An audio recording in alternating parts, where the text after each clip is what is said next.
The scorching Arizona sun hung like a fiery orb in the cloudless sky as Lillian Crawford clutched her swollen belly, a cry of pain escaping her lips. The wooden floor of her small homestead creaked beneath her as she lowered herself onto a chair, perspiration beading on her forehead. Her husband Thomas had ridden out 3 days ago to fetch the doctor from Vulture City, promising to return before the baby came. But the baby, it seemed, had other plans.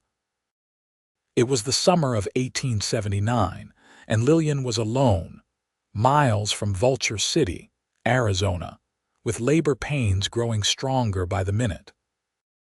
She had known this day would come, had prepared for it as best she could, but nothing could have readied her for the fear that now gripped her heart as tightly as the pain gripped her abdomen.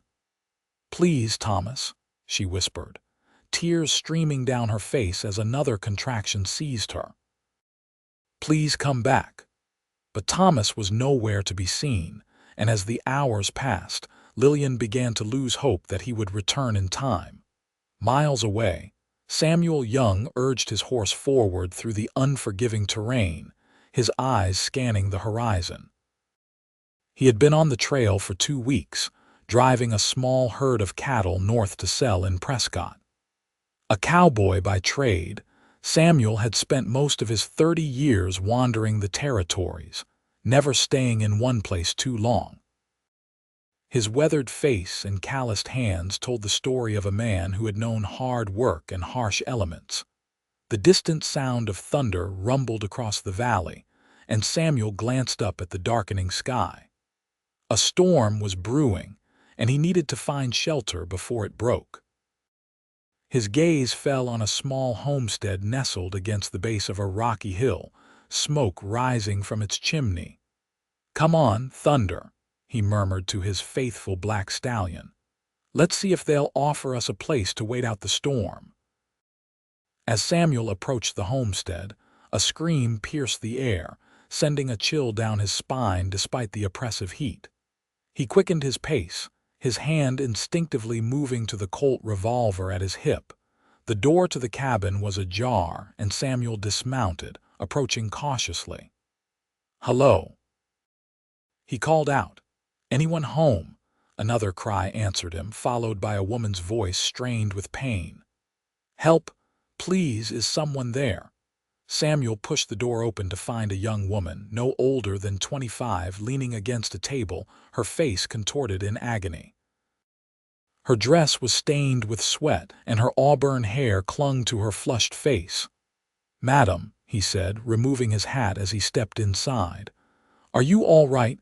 Lillian looked up, her green eyes wide with surprise and relief. "The baby," she gasped. "It's coming." "My husband went for the doctor, but he hasn't returned." Samuel froze, his throat suddenly dry. He knew cattle, horses, and the open range not birthing babies, but one look at the woman's desperate expression told him she had no one else. "I'm Samuel Young, madam," he said, setting his hat on a nearby shelf and rolling up his sleeves. "I can't say I know much about delivering babies, but I won't leave you alone."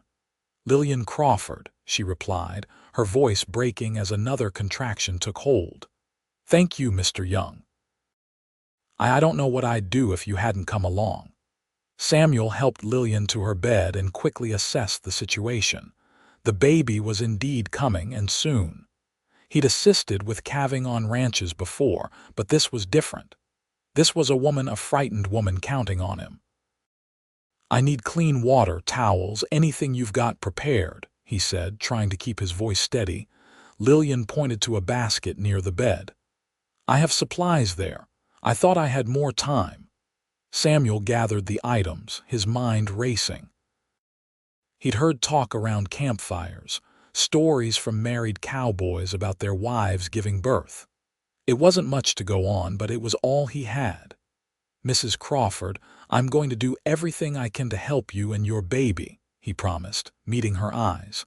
"But I need you to be strong." Lillian nodded, gripping the bedsheets as another contraction came. "I don't have much choice, do I, Mr. Young?" Outside, The storm clouds gathered and rain began to fall, pattering against the roof of the small cabin. Samuel worked quickly, preparing as best he could, all the while talking to Lillian, trying to keep her calm. "How long have you been out here?" he asked, placing a cool cloth on her forehead. 2 years, Lillian replied, her breathing labored. "Thomas and I came from Missouri. We wanted to start fresh, build something of our own." Her face crumpled with another wave of pain. "He promised he'd be back. Something must have happened." Samuel didn't say what they both were thinking, that the trails were dangerous, that a man alone could meet any number of fates in this unforgiving land. Instead, he focused on the task at hand. As the hours passed, the storm raged outside and Lillian's labor intensified. Samuel stayed by her side, offering what comfort he could, following her instructions and relying on instinct.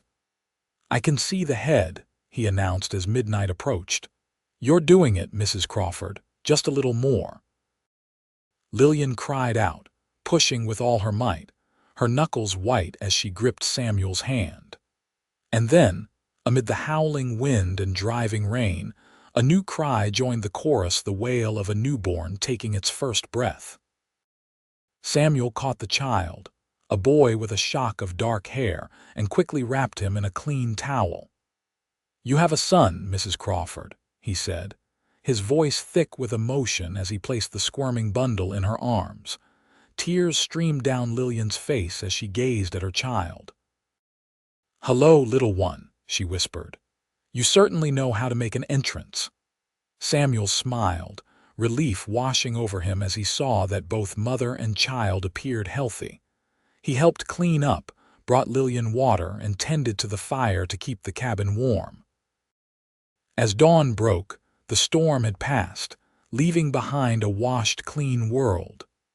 Lillian slept, her son nestled against her chest, while Samuel kept watch from a chair by the window, his thoughts on the husband who had not returned.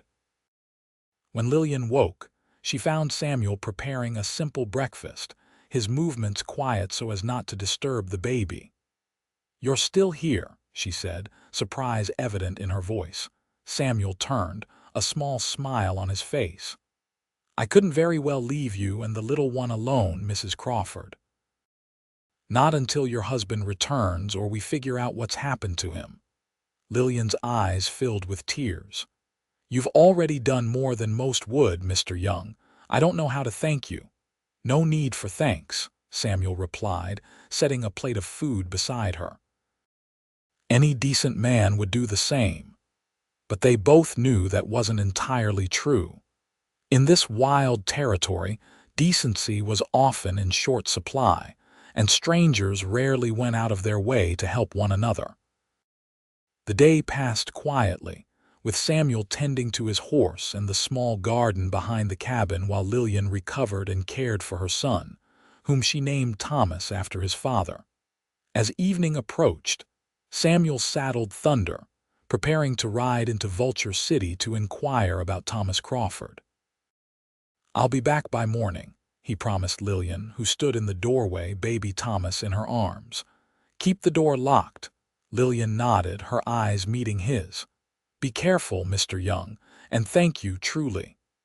Samuel rode the 10 miles to Vulture City with a sense of urgency.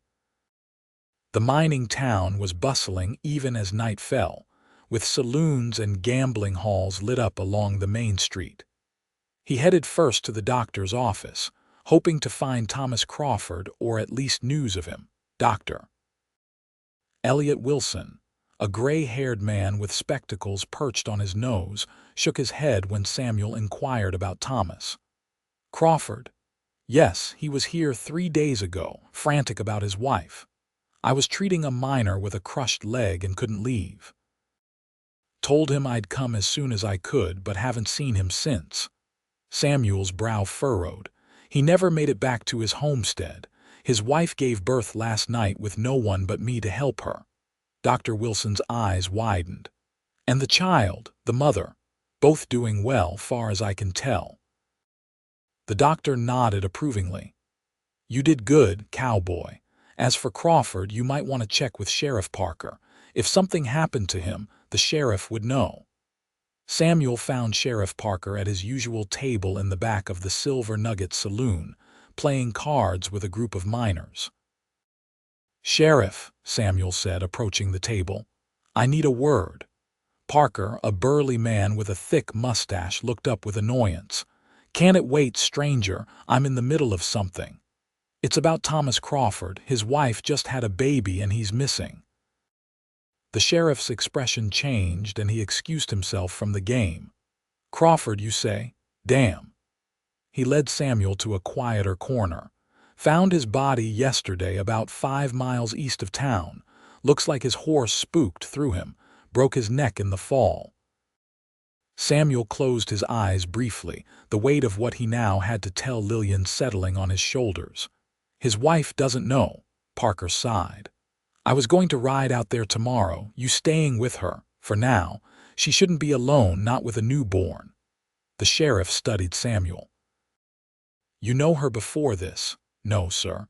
Just happened to be passing by when she went into labor." Parker nodded slowly. "Well, you seem decent enough. I'll ride out with you in the morning, help break the news.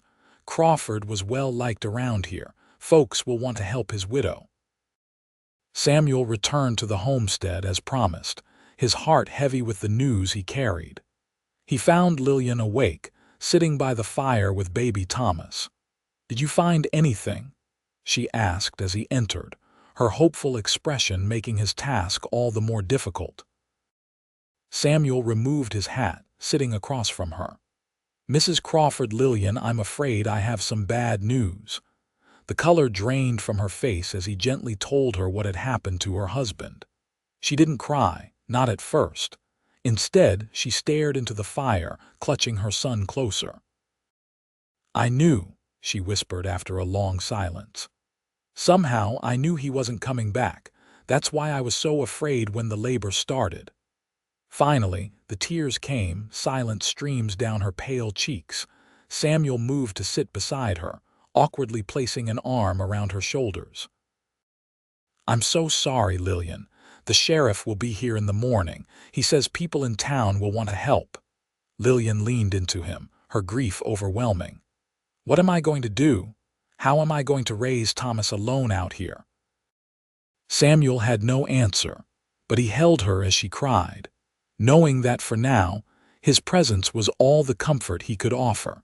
Sheriff Parker arrived the next morning with Dr. Wilson in tow. The doctor examined Lillian and baby Thomas, pronouncing them both healthy despite the circumstances of the birth.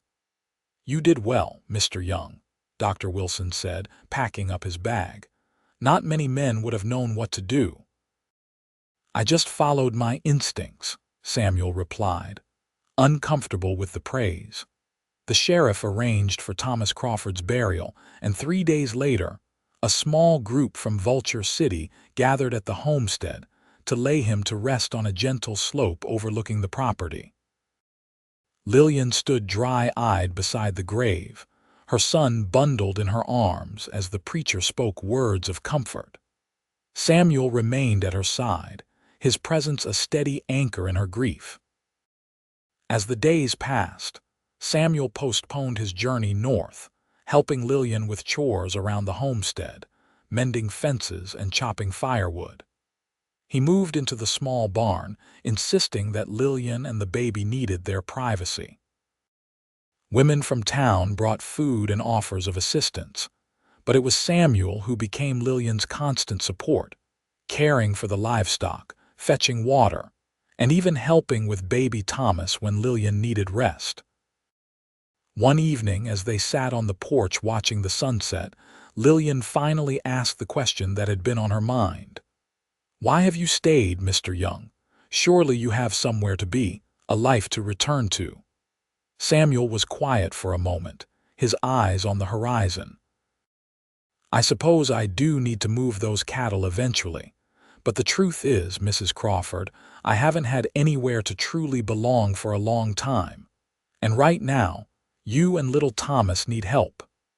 "Samuel," she said softly, the first time she'd used his given name. I can't ask you to put your life on hold for us." He turned to look at her, his expression serious. "You didn't ask. I'm offering." Something passed between them in that moment, an understanding that went beyond words. Lillian reached out, placing her hand over his. "Then we're grateful for your offer, and we accept." As summer turned to fall, Samuel became a fixture at the Crawford homestead. He sold his cattle to a buyer in Vulture City for a fair price and used some of the money to purchase supplies for the coming winter. He repaired the roof, reinforced the barn, and even built a cradle for baby Thomas, who grew stronger each day under the watchful eyes of his mother and the cowboy who had helped bring him into the world. Lillian, for her part, gradually emerged from her grief. She sang to her son, tended her garden, and began to smile again. Sometimes, Samuel would catch her watching him as he worked, a thoughtful expression on her face. The townsfolk noticed the arrangement, of course. Whispers and speculation followed Samuel whenever he ventured into Vulture City for supplies. Some thought it improper, a single man living on the property of a recent widow. Others, remembering how he had delivered her baby and stayed to help, were more understanding. Sheriff Parker confronted him about it one day as Samuel was loading supplies onto his wagon. "People are talking, young," the sheriff said, leaning against the wagon. "A widow and a cowboy living on the same property. It ain't proper." Samuel continued his work, his jaw tight. "With all due respect, Sheriff, there's nothing improper about it. I sleep in the barn. Mrs. Crawford needs help and I'm providing it." Parker studied him for a long moment. "You sweet on her?" Samuel paused, the question catching him off guard. He hadn't allowed himself to think of Lillian in that way, not consciously. She was still mourning her husband, still vulnerable. "I respect Mrs. Crawford," he said finally, "and I care about her and her son's welfare. That's all there is to it." The sheriff didn't look convinced. "If you say so." "Just be careful, young. A woman in her position is easily taken advantage of, whether she realizes it or not." The conversation troubled Samuel all the way back to the homestead. Was he overstepping?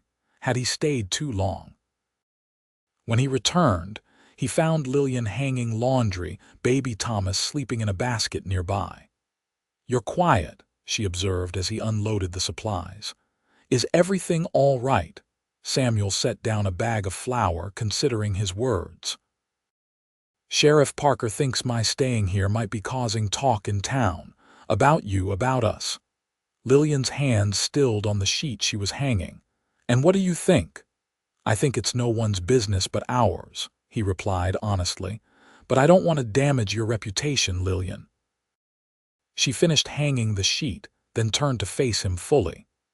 "Samuel, when Thomas died, I thought my life was over.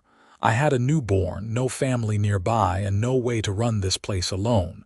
You stayed when you didn't have to. You've asked for nothing in return." She stepped closer. "I don't care what people in town say. I care that my son and I are safe because of you." Relief washed over Samuel, but also a deepening awareness of his feelings for this strong, beautiful woman. "Then I'll stay as long as you need me to," he said. Winter came early that year, blanketing the landscape in snow.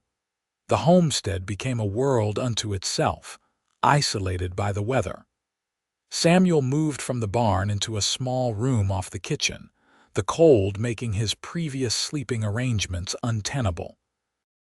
They fell into a comfortable routine.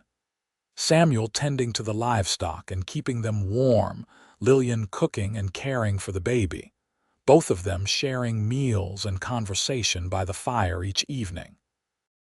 On Christmas Eve, Samuel surprised Lillian with a small pine tree he had cut from the hillside, setting it up in the corner of the main room. "Thomas and I didn't have a tree last year," Lillian said, her eyes bright as she helped decorate it with paper stars and dried berries. "We were too busy getting settled."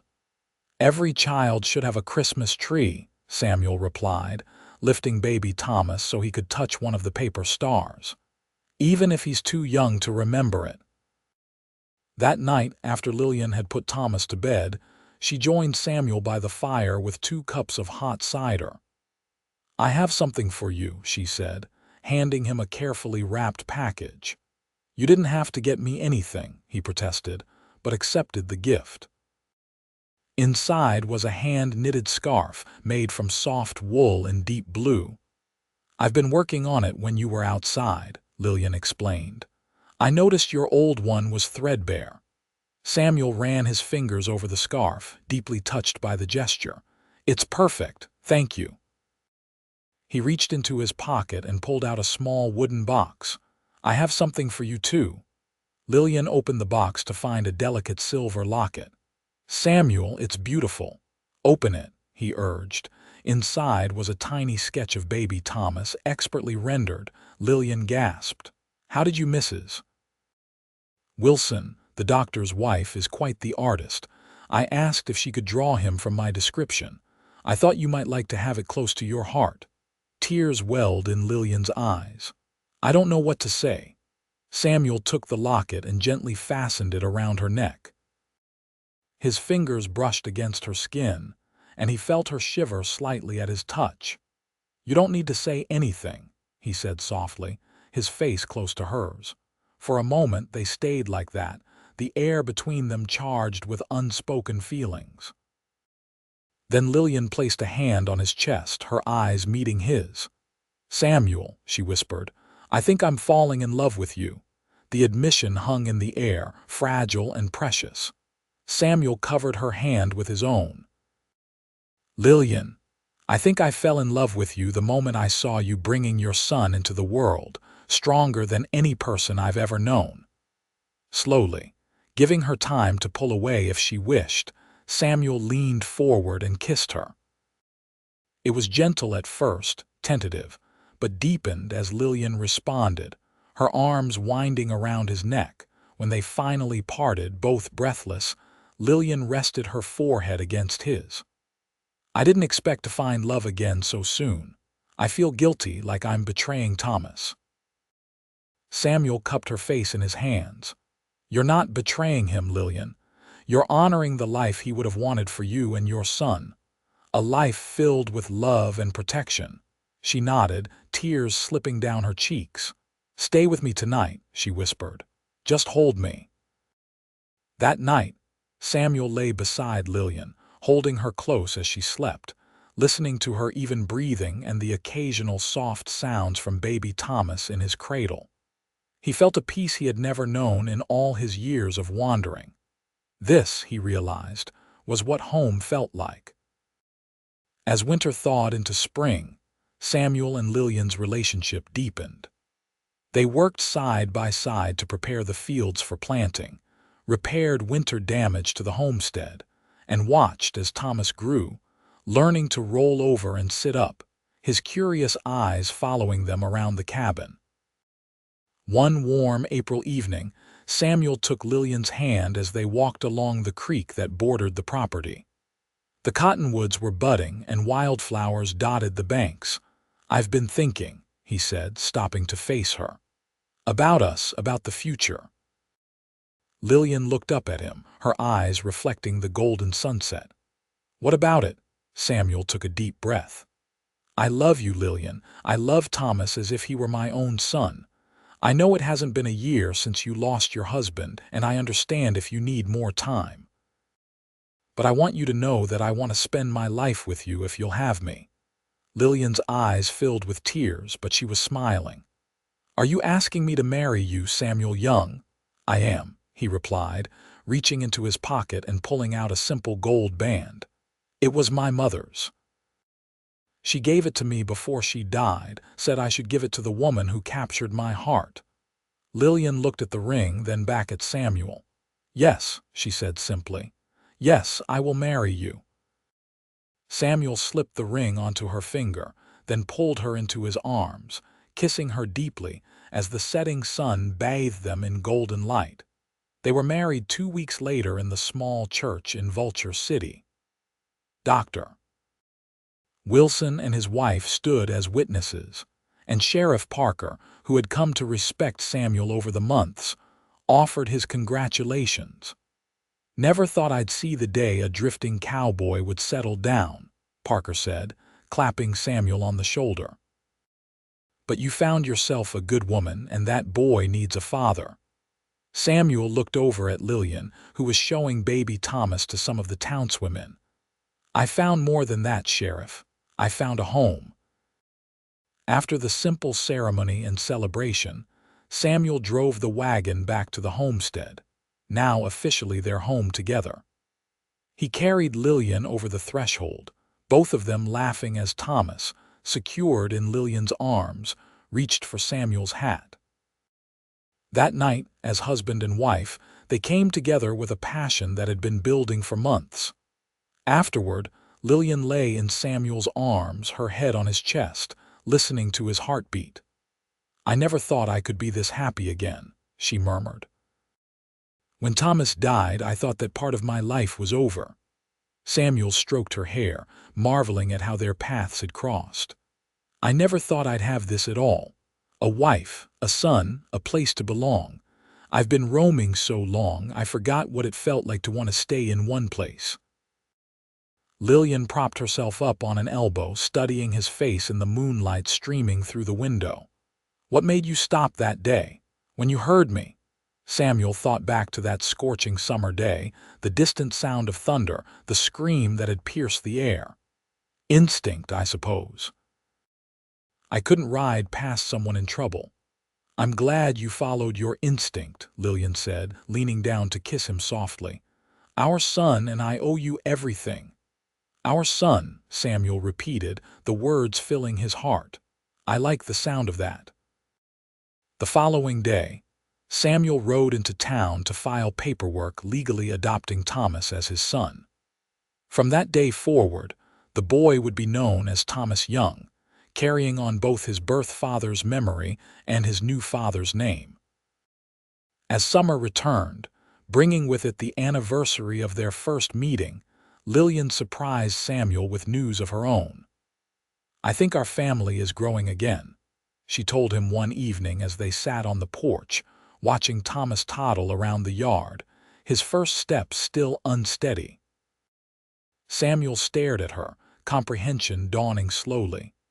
"You mean," Lillian nodded, a radiant smile spreading across her face, "I'm expecting our child in the winter." Samuel whooped with joy, lifting her off her feet and spinning her around, much to Thomas's delight. The toddler clapped his hands, reaching for them, and Samuel scooped him up too, holding his family close. "Another baby," he marveled. "Thomas is going to be a big brother." Lillian leaned against him, her hand resting on her still flat stomach.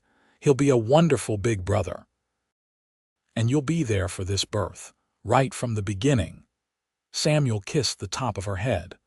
"Wild horses couldn't drag me away." As Lillian's pregnancy progressed, they prepared the homestead for winter and for the new arrival. Samuel built an addition to the cabin, a proper bedroom for Thomas and eventually for the new baby. He also constructed a rocking chair for Lillian, knowing how she had missed having one when Thomas was an infant. The community around them had grown to accept and even embrace their unconventional beginning.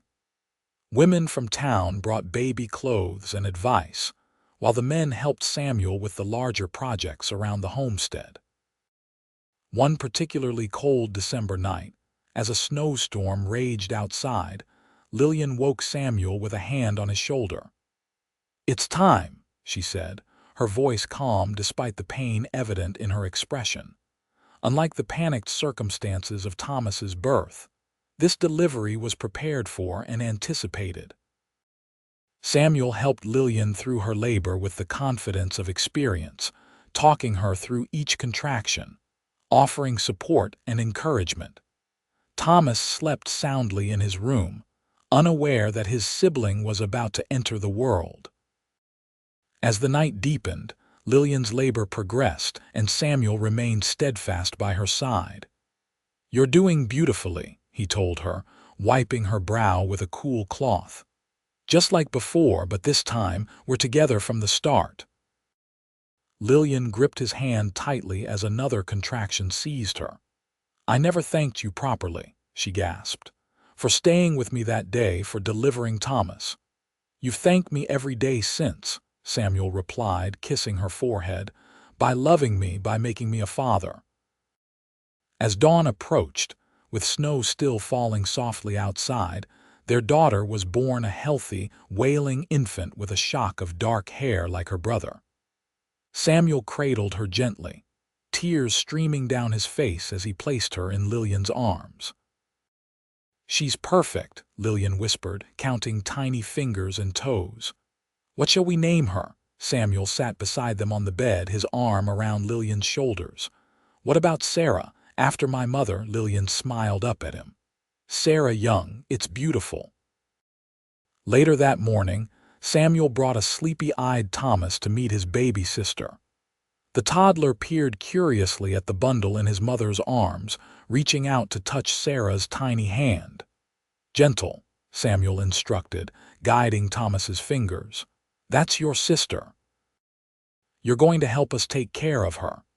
Thomas looked up at Samuel, then back at the baby, a serious expression on his little face. "My sister," he said solemnly, one of the few words in his developing vocabulary. Lillian and Samuel exchanged glances over the children's heads, their eyes filled with love and wonder at the family they had created. As the years passed, the young family thrived. Samuel's natural affinity for ranching transformed the small homestead into a successful cattle operation. Lillian expanded her garden into a profitable venture, selling vegetables and preserves to the growing community in and around Vulture City. Thomas grew into a thoughtful, responsible boy who adored his father and loved helping with the ranch. Sarah, with her mother's auburn hair and her father's determined spirit, became Samuel's shadow, insisting on learning everything about horses and cattle despite Lillian's half-hearted protests about ladylike behavior. 2 more children joined the family: James, born 3 years after Sarah, and Emma, who arrived 2 years later. The small cabin expanded into a proper ranch house, with rooms for each child and space for the community gatherings that Lillian loved to host. On warm summer evenings, the family would often sit on the wide porch that wrapped around the house, watching the sunset paint the Arizona sky in brilliant colors.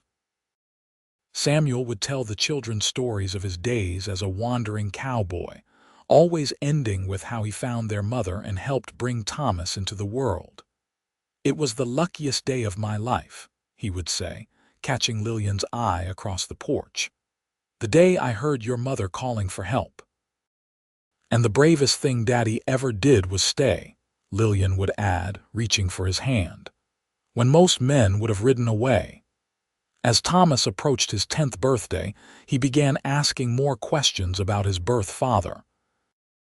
Samuel and Lillian had always been honest with him, keeping Thomas Crawford's memory alive through stories and the few possessions they had of his. "You think he would mind that I call you Pa?" Thomas asked Samuel one day as they mended fences together. Samuel considered the question carefully. "I think your birth father would be grateful that you have someone to call Pa, someone who loves you as much as he would have. And I'm honored every time you call me that, Thomas." The boy nodded, satisfied with the answer. "I'm glad you found us, Pa, even though it was sad how it happened." "Sometimes life works in mysterious ways," Samuel replied, ruffling his son's hair. "Out of sadness can come great joy." That evening, as Samuel and Lillian prepared for bed, he recounted the conversation to her. "He's a remarkable boy, Lillian, thoughtful beyond his years." Lillian smiled, brushing her hair at the vanity. "He's like you in that way, always considering others' feelings." Samuel moved behind her, meeting her eyes in the mirror. "I've been thinking about something. The land adjoining ours to the east is for sale. I'm considering buying it, expanding our operation." Thomas will be a man before we know it, might want his own piece of land someday. Always planning for the future, Lillian said, turning to face him. It's hard to believe it's been almost 10 years since that hot summer day when you rode up to my door. Best detour I ever took, Samuel murmured, pulling her into his arms. From drifter to family man in the blink of an eye. Lillian rested her head against his chest. Do you ever miss it? The freedom of the trail. Samuel thought about it for a moment. Not for a second. Everything I have here, you, our children, our home, it's worth more than all the open trails in the West. As their children grew, so did their ranch and their standing in the community. Samuel became a respected voice in local affairs, while Lillian started a small school on their property for their children and those of neighboring ranchers. Thomas, at 18, was the spitting image of his birth father, but had Samuel's quiet confidence and steady nature. Sarah, now 15, had blossomed into a beautiful young woman with a mind for business that impressed even the most skeptical old-timers in Vulture City. James and Emma, at 12 and 10, were still finding their paths, but showed the same determination that characterized the young family. On the 20th anniversary of Thomas's birth and Samuel's fortuitous arrival, the family held a celebration that drew people from miles around. Tables laden with food stretched across the yard, lanterns hung from trees, and a small band played as people danced under the stars. Sheriff Parker, now retired with gray threading his once black mustache, raised a glass in toast. To Samuel and Lillian Young, who showed us all that love can come from the most unexpected circumstances, and to young Thomas, whose dramatic arrival brought them together. Thomas, standing tall beside his parents with Sarah, James, and Emma flanking them, blushed at the attention but smiled proudly. Later, as the celebration continued around them, Samuel led Lillian away from the crowd, down to the creek where he had proposed to her all those years ago. The moon was full, casting silver light on the water, reminiscent of that long-ago night. 20 years, Samuel said, taking both her hands in his. Sometimes I can hardly believe it. Lillian smiled up at him, the lines around her eyes speaking of laughter and joy rather than hardship. 20 years of love, family, and building something wonderful together. I brought you out here for a reason, Samuel said, reaching into his pocket. He pulled out a small velvet box and opened it to reveal a ring set with sapphires surrounding a diamond. I've been saving for this for years. I thought on our 20th anniversary, you deserved something as beautiful as you are. Tears filled Lillian's eyes as Samuel slipped the ring onto her finger, next to the simple gold band she had worn since their wedding day. It's exquisite, she whispered. But you know I've never needed fancy things to be happy.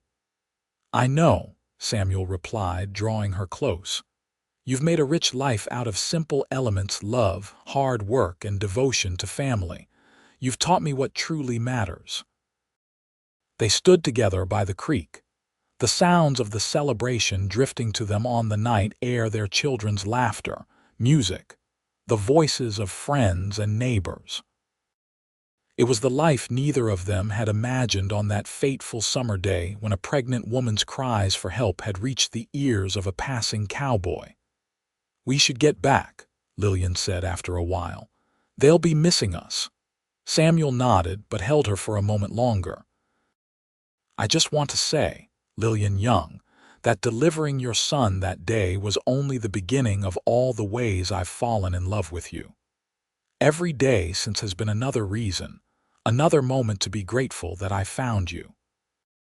Lillian reached up to touch his face, still handsome despite the weathering of years and sun. And I'm grateful every day for the cowboy brave enough to stay. Hand in hand, they walked back to their home, to the lights and music, to their children and the community they had built together.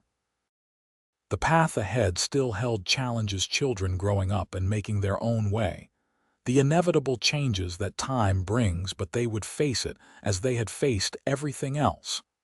Together, with love as their foundation and family as their greatest achievement. That night, after the guests had departed and the children were asleep, Samuel and Lillian stood on their porch, looking out at the ranch that had grown from a struggling homestead to a thriving enterprise. "I was thinking," Samuel said, his arm around Lillian's waist, "about that day, about how close I came to riding past, not hearing you." Lillian leaned into him. "But you did hear me. You always say it was luck or chance, but I think it was more than that. I think we were meant to find each other." Samuel kissed the top of her head. "Whatever brought us together, luck, fate, or just the sound of a woman in need carrying across the Arizona desert, I'll be thankful for it every day of my life." As they turned to go inside, to the home they had built and the life they had forged from unexpected beginnings, both knew that their greatest adventure had been finding each other, and their greatest accomplishment was the love that had grown between them, a love born in crisis, tested by hardship, and ultimately triumphant in its enduring strength. In the quiet of their bedroom, Samuel held Lillian close, as he had every night for 20 years, marveling at the journey that had brought them to this moment. From a cowboy delivering a baby in a storm to a family patriarch surrounded by children and grandchildren to come, his life had transformed in ways he could never have imagined. And for Lillian, the frightened young widow who had found strength she didn't know she possessed, each day with Samuel reinforced what she had learned in those first difficult moments of motherhood, that love could come from unexpected places, that help could arrive when all seemed lost, and that the heart had an infinite capacity to heal and grow. Together, they had written a story that began with pain and fear, but blossomed into joy and abundance, a testament to the power of compassion, courage, and the enduring promise of love.